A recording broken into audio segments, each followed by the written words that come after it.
Good morning and welcome to the Hawaii State Senate Committee on Commerce and Consumer Protection. It's Thursday, April 23rd, 2026, 9:30 a.m. in Conference Room 225 at the Hawaii State Capitol. First up is House Concurrent Resolution 137, House Draft 1. We're also going to take up Senate Resolution 20 at the same time. These are proposed Senate drafts urging an immediate and permanent ceasefire and end to hostilities in Iran. Only written testimony submitted on these resolutions of Barbara Polk with comments, Kelsey Burrian, Sage Colon, River Burrian, and late testimony from Azael Guillermo Ramirez in support. Is there anyone else who would like to testify on these resolutions? Okay, if not, I would just like to note in reference to one of the commenters that the Senate rules, because resolutions are non-binding expressions on behalf of the legislature, and they do not fundamentally change House Hawaii revised statutes, that Senate rules do allow changes, substantive changes to the vehicles. And given the fact that these events took place very late in the legislative session, the recommendation is to pass the proposed Senate draft 1 of HCR 137 and SR 20.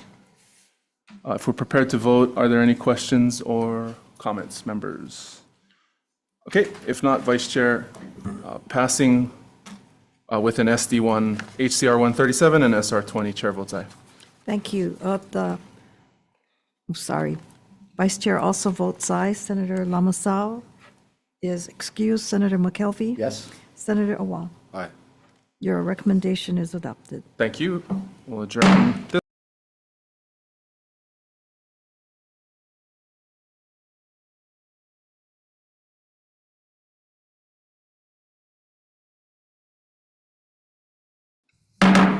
Okay, good morning. This is a convening on Thursday, April 23rd, 2026, 9:32 a.m.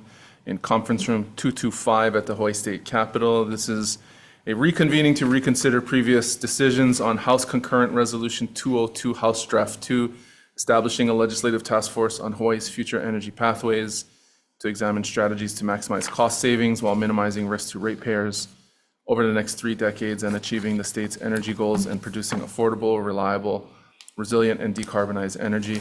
This reconsideration was done at the request of the EIG chair because there were separate amendments made in that decision-making.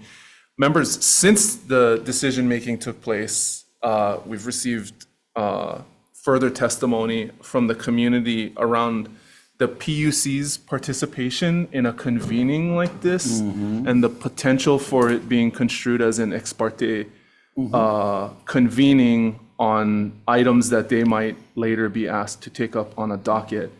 And because we are at the deadline and I am not allowed to further amend this resolution without creating another cycle of decision-making by the other committees, I am not permitted to amend this resolution to require the chairs of this task force to make membership open to everyone in the public.